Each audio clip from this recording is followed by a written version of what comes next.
3 days had passed since the encounter with the human ship. Science Officer Quindar stood in the communication chamber of his vessel, preparing to deliver his report to the Vorthak Science Council. The holographic projectors hummed to life, filling the room with the images of the most brilliant minds in his civilization. Chief Science Advisor Morthek appeared first, her ancient face showing the wisdom of 500 years of study. Around her, dozens of other scientists materialized as blue-tinted holograms, their silver eyes focused intently on Quindar. "Honored Council," Quindar began, his voice steady despite his nervousness. "What we discovered during our encounter challenges our basic understanding of physics and engineering. Present your findings," Morthek said simply. Quindar activated his data display, projecting a three-dimensional image of the human ship into the center of the chamber. The vessel rotated slowly, showing its sleek design and unusual proportions. "This craft appears to be a military patrol vessel," he explained. "However, its capabilities are impossible according to our current scientific knowledge." He highlighted different sections of the ship as he spoke. "The first anomaly is mass compression. This vessel weighs 47,000 metric tons, but occupies the space typically required for a ship half that mass. The matter density we measured should create gravitational effects that would tear the ship apart." Concerned whispers echoed through the chamber. Senior researcher Velkinth leaned forward in her chair. "Are you certain of these measurements?" she asked. "I have verified them multiple times," Quindar replied. "The density readings are accurate. Somehow, they have compressed matter beyond what our physics considers possible." He changed the display to show the ship's hull composition. "The construction materials present another impossibility. Our analysis shows combinations of elements that do not exist in nature. Some of these substances are not even listed in our periodic tables of known elements." Another council member spoke up. "Could their star system contain unusual heavy elements that we haven't discovered?" "No," Quindar answered firmly. "We analyzed the background radiation from their region of space. Their home star is completely ordinary. These materials must be artificially created through processes we don't understand." Meanwhile, aboard the human ship Resilience, Chief Engineer Soo-Jin Kim was enjoying her lunch break in the mess hall. She sat with Medical Officer Ji-Won Song, casually reading technical reports on her tablet while eating rice and vegetables. "Those aliens gave us quite a thorough examination," Soo-Jin said with amusement. "Their scanning technology is actually pretty impressive. What did they manage to see?" Ji-Won asked, taking a bite of her meal. "The basic stuff," Soo-Jin replied. "Hull thickness, crew compartments, engine output signatures. Our quantum encryption systems kept them out of the classified areas. They have no idea how our antimatter reactor actually operates." "That's probably for the best," Ji-Won said with a laugh. "Can you imagine their reaction if they knew we carry 12 antimatter cannons on what we consider a small patrol ship? They'd probably think we were planning to invade their entire civilization." Soo-Jin agreed, grinning at the thought. Back in the Science Council chamber, Quindar was explaining the power system anomalies that had disturbed him most. "The energy output readings are beyond anything we have recorded from any known civilization," he continued. "This small vessel produces more power than our largest orbital stations. Our most advanced battleships generate less energy than this single patrol craft." Morthek's expression grew more serious. "Explain the power source." "The reactor core appears to utilize controlled antimatter reactions," Quindar said. "But the containment system violates everything we know about antimatter physics. Containing that much antimatter should require massive magnetic field generators and cooling systems.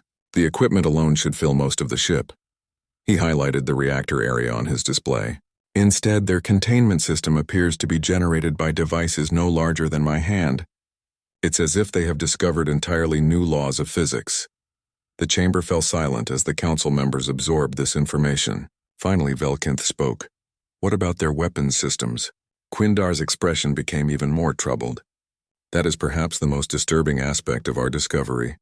They carry 12 primary energy weapons, each one capable of destroying our largest warships with a single shot." He paused, checking his data once more before continuing. "But those aren't what concern me most. There's something else in the center of their vessel. Something that generates energy signatures unlike anything in our databases. Our computers cannot even classify what it might be." On the human ship, Navigation Officer Taehyun Ryu was performing routine maintenance on the sensor arrays when he noticed unusual readings on his instruments. Captain, he called out to Hyunwoo Park, who was reviewing patrol reports nearby. I'm detecting some strange energy patterns from empty space. Like there's something out there, but our visual sensors can't locate it. Hyunwoo walked over to examine the display. Distance and bearing? Approximately 3 light minutes away. Same general direction as that alien contact from a few days ago. Hyunwoo nodded thoughtfully. They're probably still observing us. Can't really blame them for being curious about strangers in their neighborhood. Should we do something about it? Taehyun asked. No, let them watch, the captain replied. Maybe they'll realize we're not a threat to them. At that moment, the ship's proximity alarm system activated, filling the bridge with warning sounds.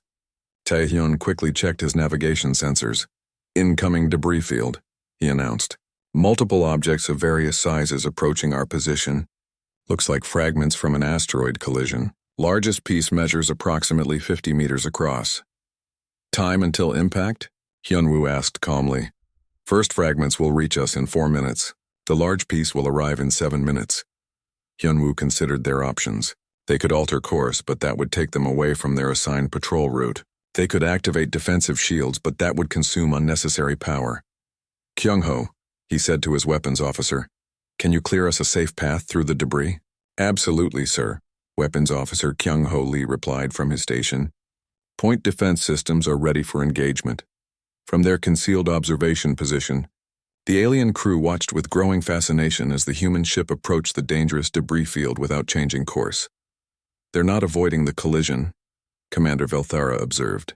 Are they planning to take damage rather than alter their route? Wait, Science Officer Quindar said, monitoring his sensors carefully. Their weapon systems are powering up. On the human ship, Kyung-ho was calmly targeting the largest pieces of debris that posed a threat to their hull. Point defense systems online and ready, he reported. Engaging incoming debris. What happened next would be remembered by the alien observers for the rest of their lives. Instead of the bright energy beams they expected to see, the human weapons fired what appeared to be small spheres of absolute darkness. When these dark projectiles made contact with the asteroid fragments, the rocks didn't explode or break apart. They simply ceased to exist completely. No debris, no energy flash, no fragments. The matter just vanished from space as if it had never been there. By all the gods of space, whispered Commander Velthara. What kind of weapons are those? Quindar was frantically recording every detail of what he was witnessing. Commander, those weren't energy weapons at all. They fired controlled antimatter projectiles. They're using antimatter for routine point defense. That's completely insane, Velthara said, her voice filled with horror. One miscalculation with antimatter and they could destroy their own ship. How can they use such dangerous weapons so casually? Look at their crew readings, Quindar replied, checking his biological scanners. Heart rates are normal. Stress hormones are at baseline levels. They show no signs of anxiety at all. They're treating antimatter weapons like we would treat simple laser cutters. On the human ship, the debris clearing operation was already finished. The threat had been eliminated with casual efficiency. Nice work, Captain Hyunwoo said approvingly. All clear ahead. Resume normal patrol speed. Thank you, Captain, Kyung-ho replied, already powering down the point defense systems. Should I log this as a combat engagement? No, just mark it down as routine navigation hazard removal, Hyunwoo said. Nothing unusual about clearing space debris. Medical Officer Ji-won Song had observed the entire incident from her station. You know, she said thoughtfully, we probably just gave those alien observers quite a shock. What do you mean? Asked Taehyun. Think about it from their perspective, Ji-won explained. We just used antimatter weapons to remove space debris. That's like using nuclear missiles to clear pebbles from a walkway. Chief Engineer Soo-jin Kim looked up from her technical reports. Actually, that's a pretty accurate comparison. Most civilizations probably consider antimatter to be their ultimate weapon, if they can use it at all. We use it for everything from main guns to point defense to reactor fuel. Back on the alien observation vessel, Quindar was updating his report to the Science Council with increasingly alarming data. 2 weeks had passed since the alien ship fled from human space. The Vorthak Intelligence Division had been working day and night to learn more about this terrifying new species. Their advanced computers finally managed to break through some of the simpler human communication codes, giving them access to basic transmissions. Intelligence Officer Drenka sat hunched over his workstation, carefully studying the decoded messages. Most were routine communications between crew members, but some contained information that made his blood run cold. "Commander Velthara," he called through the ship's internal communication system. "You need to hear what I've found." Velthara arrived quickly, still haunted by nightmares about antimatter weapons being used like simple tools. "What have you discovered?" "I managed to decode a conversation between the human ship's captain and one of his officers," Drenka explained. "The content is disturbing." He activated the audio playback system. The voices of Captain Hyunwoo Park and Marine Commander Dayun Choi filled the room, speaking in calm, matter-of-fact tones about things that made the aliens' hearts race with terror. "This is Captain Park speaking to Marine Commander Choi about their military procedures," Drenka explained before playing the recording. The human voices were clear and casual. "Dayun, make sure your Marines understand our basic engagement rules. If something is worth shooting once, it's worth shooting with enough force to eliminate the target, its backup systems, and anything that might try to get revenge later." The response came immediately. "Understood, Captain. Total overwhelming force prevents future problems. It's always better to use too much firepower than not enough." Velthara stared at the speaker in disbelief. "They plan for revenge attacks before they even start fighting?" "It gets worse," Drenka said grimly. "Listen to this part." The recording continued with Marine Commander Choi explaining to her troops, "Remember, we're not just fighting for ourselves. We're setting an example. If anyone attacks humans, we need to make sure they regret it so much that nobody else will ever try." "This is their standard military thinking?" Velthara asked, feeling sick. "Apparently so. They don't fight to win battles. They fight to prevent all future battles by making the cost of fighting them too terrible to consider." Meanwhile, aboard the human ship, Marine Commander Dayun Choi was conducting routine training exercises with her small unit. The Resilience only carried 12 Marines, but each one was equipped with weapons that could level city blocks. "Listen up, people," she addressed her troops in the ship's small training room. "We're not just soldiers out here. We represent all of humanity. If we ever have to fight, we need to make sure any enemies understand that attacking humans is the worst mistake they could possibly make." Private Dongsu Nam raised his hand. "Ma'am, what if we encounter species that are physically much larger than us? Some aliens might be twice our size and strength." Dayun smiled confidently. "Physical size means nothing when you're carrying plasma rifles that can punch through starship armor plating. We're not here to fight fair fights. We're here to win so completely and decisively that nobody else will want to try fighting us." She gestured to the weapons rack behind her, filled with devices that could each destroy entire buildings. "Every piece of equipment we carry is designed around one simple principle: overwhelming superiority in every possible situation." Back on the alien intelligence vessel, Drenka had been analyzing more captured human communications. The technical specifications he found made no logical sense. "Commander," he reported, "I've identified their primary weapon systems from their own maintenance records. Each antimatter cannon has an effective range of 15 kilometers with a blast radius of 3 kilometers. That seems reasonable for ship-to-ship combat," Velthara said, hoping for something normal in the human arsenal. "These aren't their ship-to-ship weapons," Drenka replied, crushing her hopes. "According to their technical manuals, these are classified as close-range defensive systems." Velthara felt her legs give out and sat down heavily. "Close range? What do they use for long-distance attacks?" Drenka changed his display to show another set of specifications that made him question his own sanity. "Something they call quantum torpedoes. Maximum range 50,000 kilometers. Explosive yield equivalent to our largest nuclear weapons. How many of these torpedoes does their ship carry?" 240. The number hung in the air like a death sentence. Velthara's civilization considered nuclear weapons to be last resort devices of mass destruction. Their most powerful warships carried perhaps 6 such weapons, and using even one would be considered a crime against all life. "There's something else," Drenka continued reluctantly. "They have files labeled strategic weapons that I cannot decode.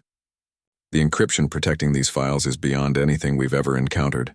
On the human ship, Captain Hyunwoo Park was completing his routine paperwork in his quarters. Fleet Command required detailed reports on all ship systems and crew status. He worked through the boring but necessary forms with practiced efficiency. "Equipment inventory report," he muttered to himself. checking off items on his tablet.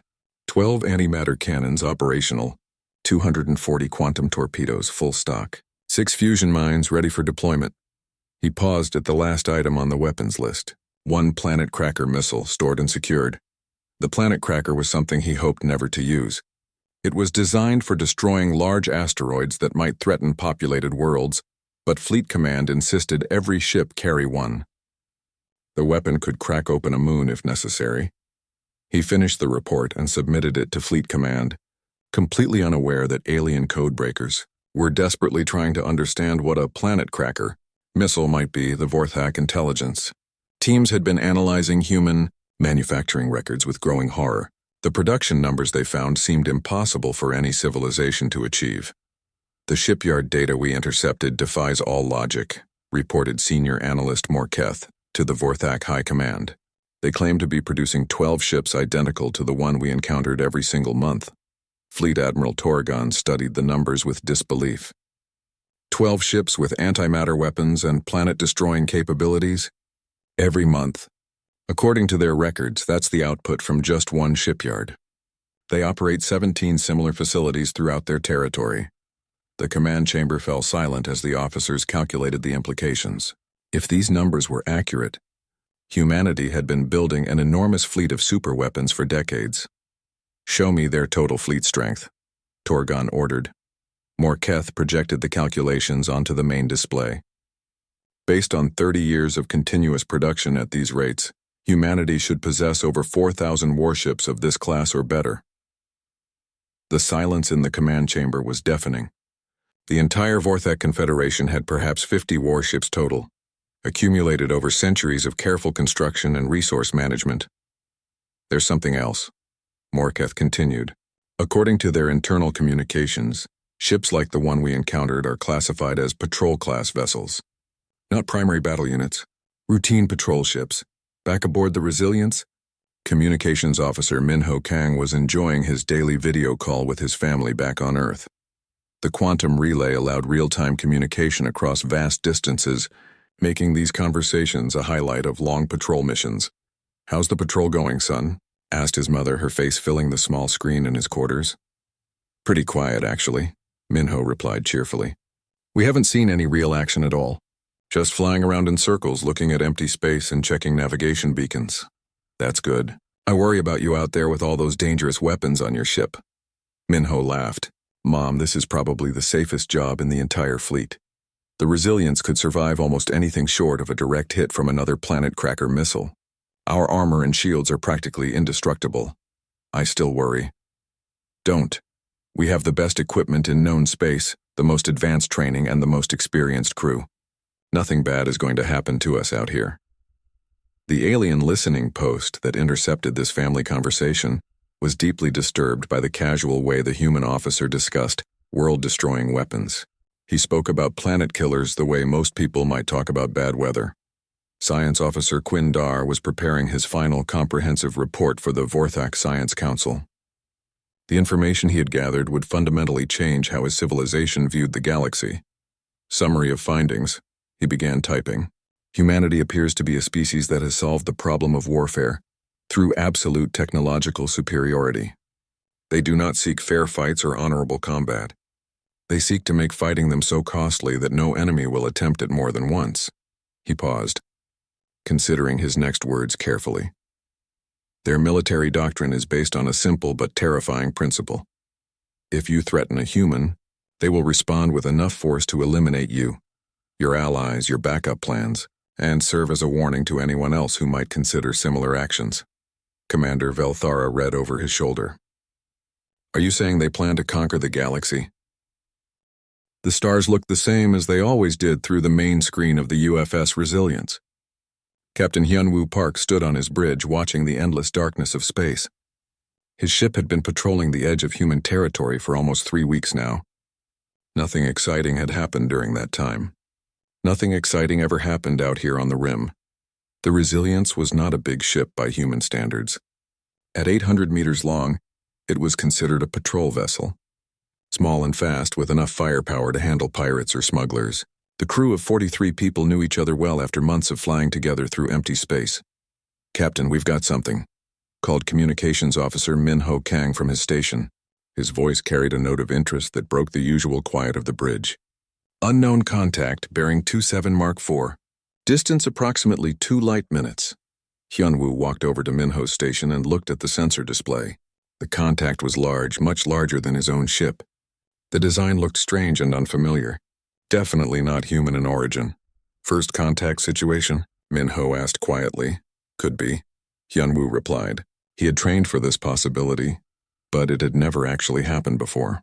All hands, this is the captain speaking. We have detected an unknown vessel in our vicinity. All crew members are to remain at their stations and maintain normal operations.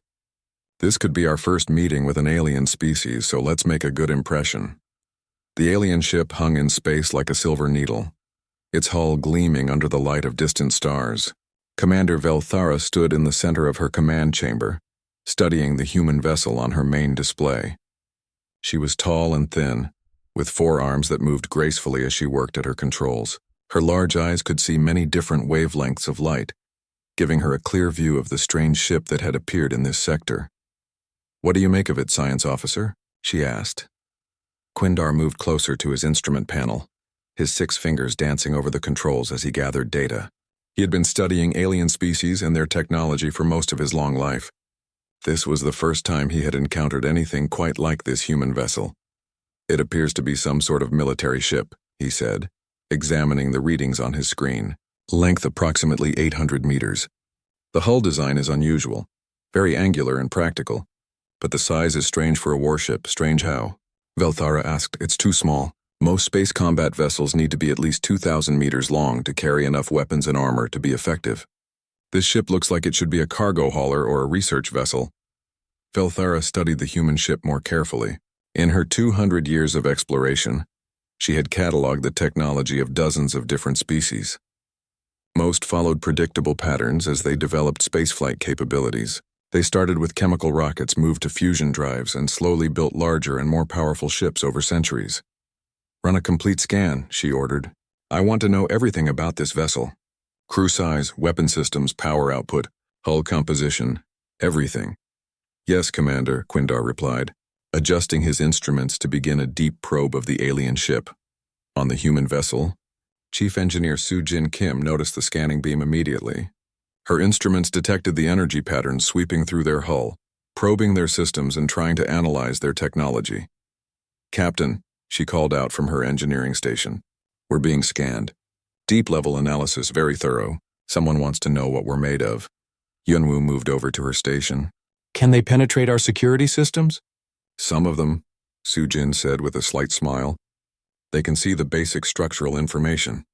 Hull thickness, crew areas, engine placement. But the important systems are protected by quantum encryption. They won't be able to see how our reactor actually works or what our real weapon capabilities are. Good. Let them look around. Maybe they'll learn something interesting about us. Back on the alien ship, Quindar was growing more confused with each passing minute. The scan results were showing him things that didn't make logical sense according to everything he knew about spacecraft design. Commander, I'm getting some very unusual readings, he reported. This vessel appears to have only 43 crew members aboard. 43? Velthara moved closer to examine the data. That's impossible. A warship of this size should require at least 300 people to operate effectively. That's what I thought too. Quindar agreed. But the life signs are clear. 43 individuals, all in excellent health and showing no signs of stress. Maybe it's not a warship, Velthara suggested. Perhaps it's an exploration vessel with light armament. I don't think so. Quindar pointed to his display screen. Look at these energy signatures. These are definitely military-grade weapon systems. Very advanced ones, too. The power requirements are enormous. Velthara felt a cold sensation in her chest. Something was not adding up about this alien ship. Show me the power readings. Quindar switched his display to show the energy output from the human vessel. The numbers made Velthara's heart beat faster. This can't be right, she said slowly. According to these readings, that small ship is producing more power than our largest battle stations. I've checked the sensors 3 times, Quindar replied. The readings are accurate. Their power source appears to be incredibly compact and efficient. It's like they've managed to compress a star into the size of a small room. On the human ship, Navigation Officer Taehyun Ryu was monitoring the alien vessel's movements. Captain, they're holding position about 2 light minutes away. No aggressive maneuvers, but they're definitely watching us. Are their weapons powered up? Yunwu asked. No, sir. Energy signatures indicate passive sensors only. They seem curious rather than hostile. Yunwu nodded. Keep monitoring them. If they make any threatening moves, alert me immediately. Weapons Officer Kyung-Ho Lee looked up from his console. Captain, should I prepare our defensive systems? Just as a precaution? No, Hyunwoo said firmly.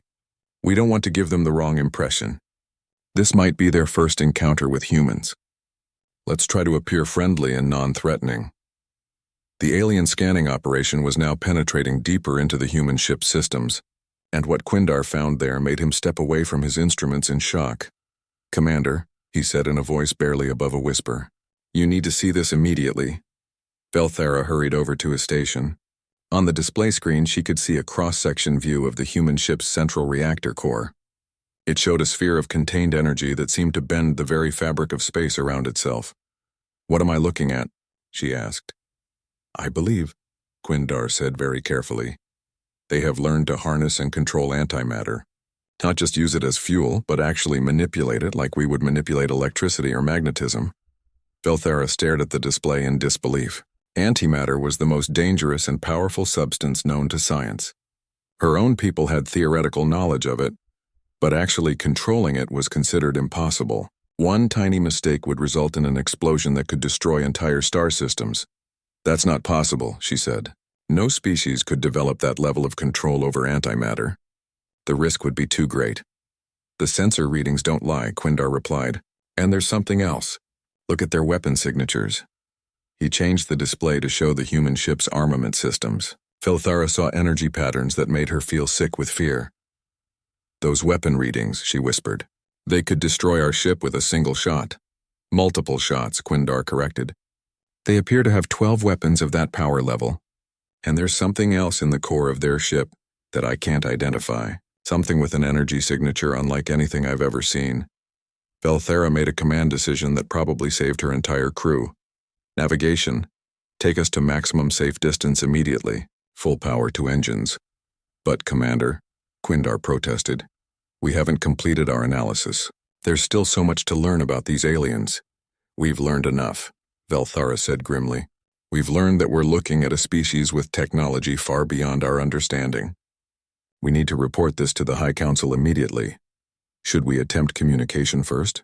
Asked her communications officer. No. We withdraw now and report what we found. Let the Council decide how to proceed. As the alien vessel began to move away at high speed, Captain Hyunwoo watched it go with mild disappointment. Too bad, he said to his bridge crew. It would have been interesting to make some new friends out here. Communications officer Min-Ho Kang looked up from his station. Should I try to signal them, Captain? Let them know we're friendly. No, let them go, Hyunwoo replied. They're probably just as nervous about meeting us as we are about meeting them. Maybe next time they'll be ready to talk. He turned back to the main screen, watching the alien ship disappear into the distance. Behind him, his crew resumed their normal duties, unaware that they had just terrified an advanced alien civilization simply by existing. The Resilience continued on its patrol route, its crew completely oblivious to the fact that they had just changed the balance of power in the galaxy. Somewhere in the distance, an alien commander was racing back to her R. The Vorthak medical research team had been studying the biological data from their scans of the human crew for over a week. Chief Medical Researcher Kethera stood before her analysis screens, staring at readings that made no sense according to everything she knew about evolution and biology. This is impossible, she muttered to herself, then called for her assistant. Velkinth, come look at these human body scans.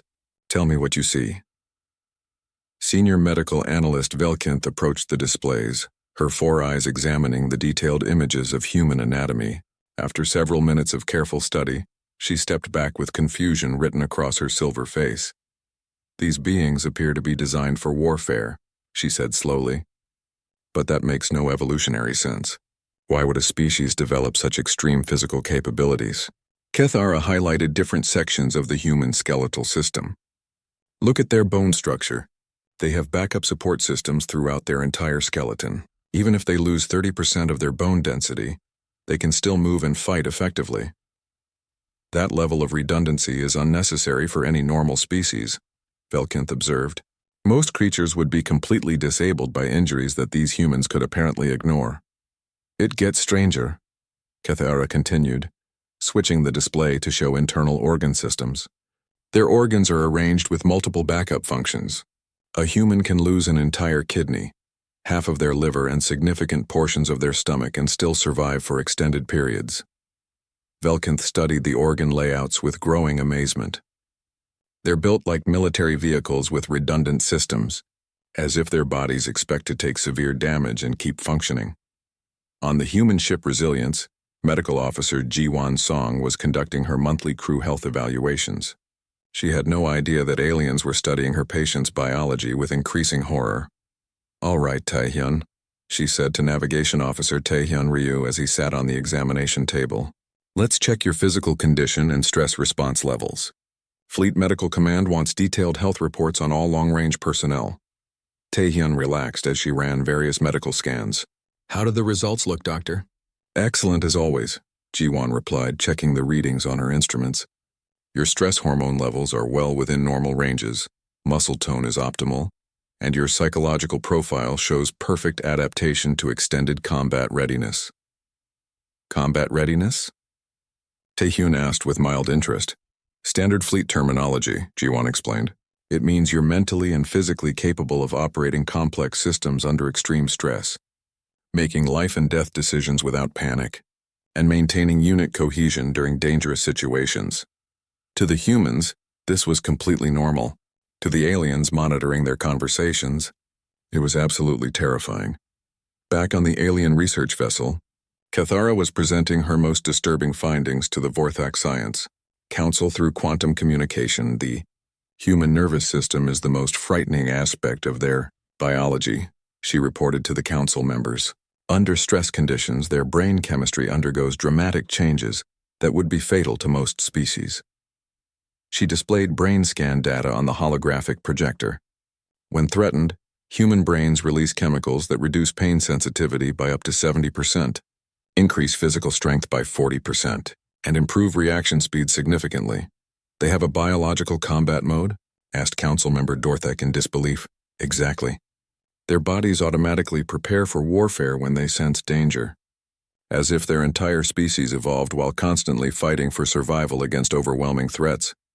Senior Counselor Morthek leaned forward with concern. "Are you suggesting they're naturally aggressive?" "Not aggressive," Cathara corrected.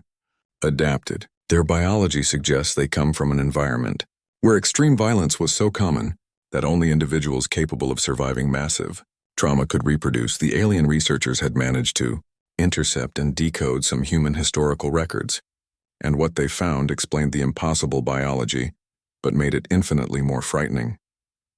Historical data analyst Korveth had been working for days to understand human civilization development. The patterns he discovered painted a picture of a species that had been at war with itself for thousands of years. "Commander Velthara," he reported, "I've analyzed human historical databases going back 5,000 years. The pattern is consistent and disturbing." "Show me," Velthara ordered. Korveth projected a timeline of human history onto the main display. In all their recorded history, there has never been a period of complete global peace lasting more than a few decades. They have been in continuous warfare with themselves for their entire existence as a civilization. "Continuous warfare with their own species?" Velthara asked in shock. "Exactly. They didn't develop their advanced technology through peaceful scientific research. They developed it to kill each other more efficiently. Every major technological breakthrough in their history corresponds directly to a major military conflict." The timeline showed the progression clearly. Humans learned to fly because they wanted to drop explosives on their enemies. They split atoms to build devastating weapons. They went to space to build even more powerful weapons, but they seem peaceful now, Velthara protested. "Do they?" Korveth asked. "Or did they simply become so effective at warfare that fighting became pointless? Look at their current situation. They possess enough weapons to destroy their entire home planet dozens of times over. Why would anyone start a war when everyone knows it would end in complete annihilation?" The truth was becoming clear to the aliens. Humans hadn't learned to be peaceful. They had learned that being too dangerous to fight was the same thing as peace. On the human ship, Captain Hyunwoo Park was reading historical texts during his off-duty time. He enjoyed studying humanity's past, though some periods troubled him deeply. "Hard to believe we almost destroyed ourselves in the 20th century," he said to Chief Engineer Sujin Kim as they shared coffee in the mess hall. "2 world wars. Nuclear weapons, constant regional conflicts," Sujin agreed, shaking her head. "Our ancestors came very close to wiping out human civilization entirely. Thank goodness we learned from those mistakes," Hyunwoo said. "Now we have the technology and wisdom to protect ourselves without having to attack others." "The fleet maintains stability," Sujin nodded. "When everyone knows that starting a war would cost more than anyone could possibly gain, peace becomes the only logical choice." This casual conversation was intercepted by Vorthak intelligence and confirmed their worst fears about human society. The psychological analysis was perhaps the most disturbing aspect of the alien research. Kethara had been studying human behavior patterns and found something that challenged everything. She knew about intelligent species. They maintain what their own medical reports call operational sanity while surrounded by civilization-ending weapons, she reported to an emergency session of the Science Council.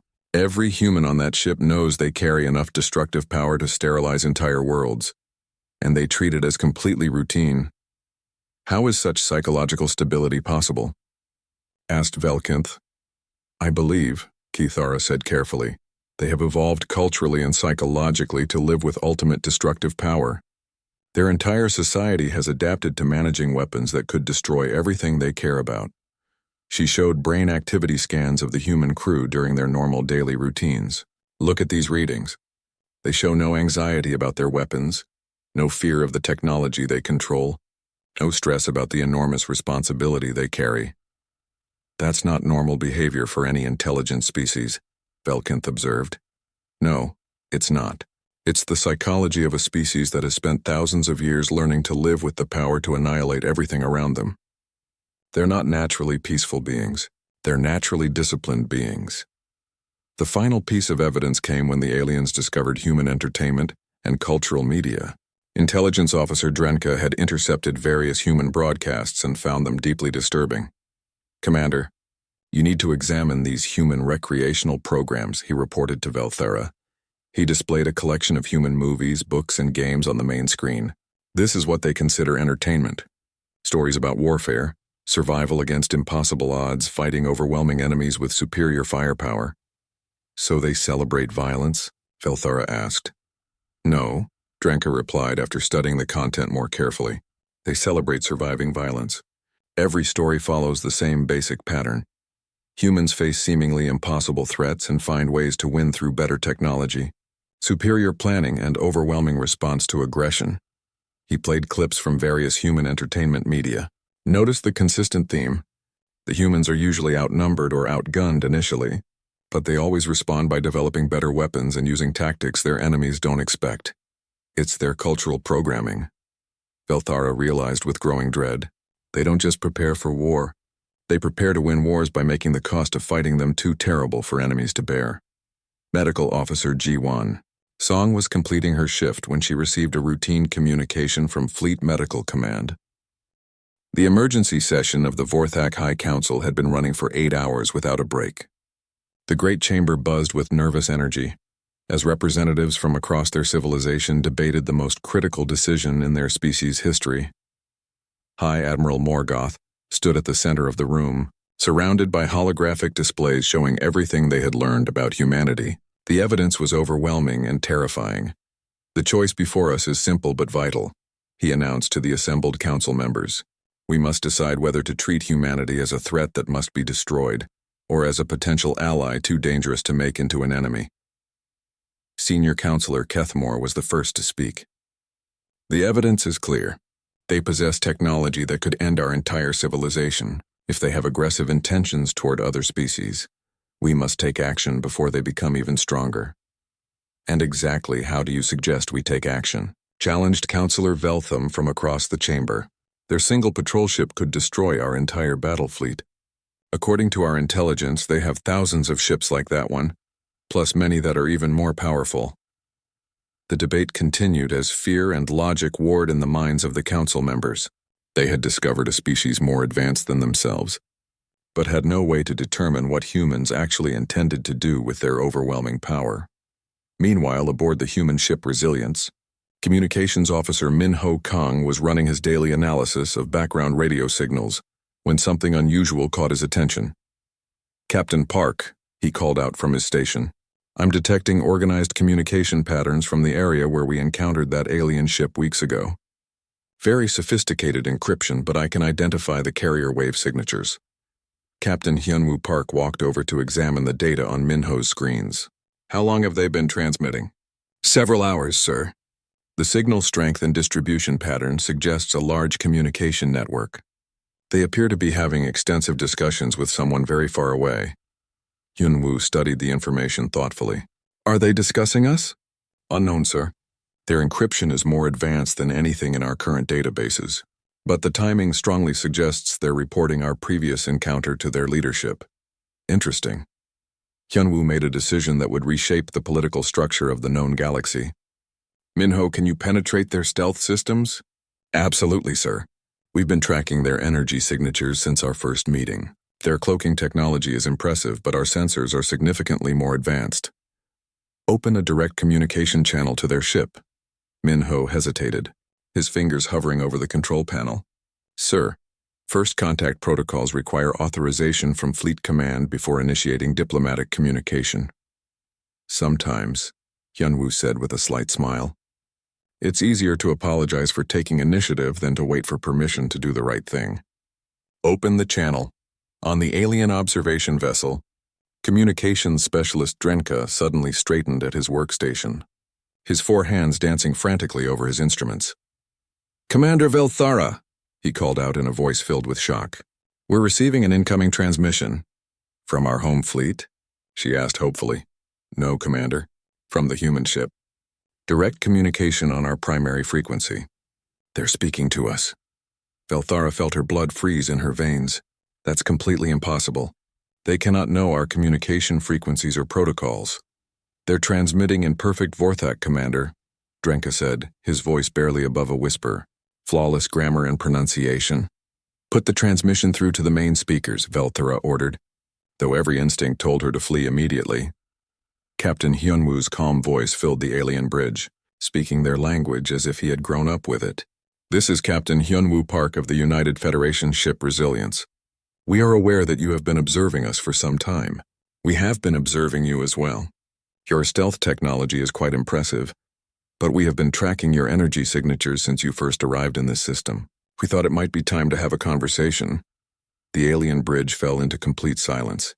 Every crew member stared at the speakers as if they had just heard the voice of a god. Finally, Velthara found the courage to respond. How is it possible that you know our language? We have been monitoring your communications with your superiors for the past several hours."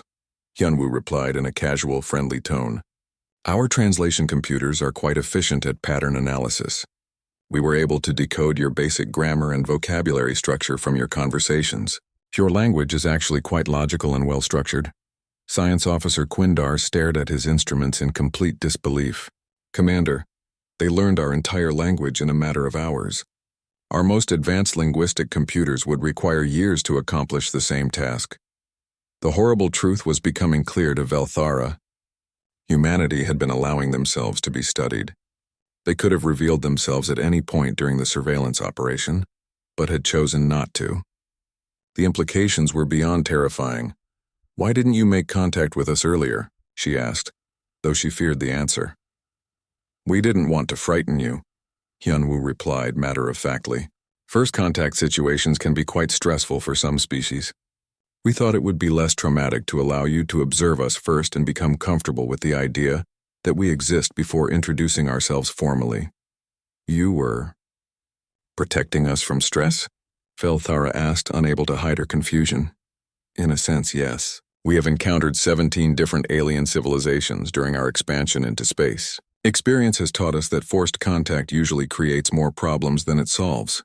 It's generally better to let other species approach us at their own pace when they feel ready." On the human ship, Captain Hyunwoo was genuinely enjoying this conversation. After weeks of routine patrol duty, Finally, something interesting was happening in his sector. "If you don't mind my asking," he said politely, "what have your observations taught you about us?" There was a very long pause before Velthara answered carefully. "We have learned that your species is technologically sophisticated." Hyunwoo chuckled softly. "That's a very diplomatic way to phrase it. We understand that our technology can seem somewhat intimidating to species encountering it for the first time, but I want to assure you that we are not naturally aggressive beings." "Not aggressive?" Velthara couldn't keep the disbelief out of her voice. "Your ship carries enough weapons to destroy entire worlds." "Well, yes," Hyunwoo admitted thoughtfully. "This is actually one of our smaller vessels. But you're correct that we do maintain significant defensive capabilities. We have learned through experience that the most effective way to avoid conflicts is to make it very clear that fighting with us would be extremely costly for everyone involved." "You consider world-destroying weapons to be defensive?" Quindar whispered to himself. Hyunwoo continued his explanation. "We have been a spacefaring civilization for approximately 2 centuries now. During that time, we have made contact with 17 different alien species. I'm pleased to report that we have never been forced to fire our weapons in anger. Most civilizations, once they understand our capabilities, find that peaceful negotiation is much more profitable than warfare." "And what happens if a species chooses warfare instead of negotiation?" Velthara asked, though she dreaded the answer. "Then we end the conflict as quickly and decisively as possible," Hyunwoo replied in the same calm, reasonable tone. "We have found that prolonged conflicts cause unnecessary suffering for everyone involved. It's much kinder to make any aggression too expensive to continue." Back in the Vorthak High Council chamber, the emergency session was interrupted by an urgent transmission from Commander Velthara. "High Council," she reported, her voice shaking slightly. "The humans have initiated contact. They have been aware of our surveillance operation from the very beginning." "What are their demands?" asked High Admiral Morgoth, expecting the worst. They have no demands, sir. They are asking if we would like to establish formal diplomatic relations between our civilizations." The council chamber erupted in confused discussion. This was not how anyone had expected first contact to proceed. Velthara continued her report. "They claim to prefer peaceful relationships, but they have made their overwhelming military superiority very clear. They are offering friendship, but from a position of absolute strength." "What is your recommendation, Commander?" Morgoth asked. "I recommend that we accept their offer of diplomatic contact," Velthara replied without hesitation. "We have 3 realistic options: attempt to fight them and face certain annihilation, try to ignore them and risk future conflict when they decide we're a threat, or establish peaceful relations while they're still offering them. Do you believe peaceful coexistence is actually possible?" "Sir, they could have destroyed us at any moment during our surveillance operation. Instead, they allowed us to study them and then politely introduce themselves. I believe they genuinely prefer cooperation to conquest." Science Officer Quindar added his assessment. "High Admiral, our analysis suggests that humanity is a species that has achieved peace through absolute deterrence.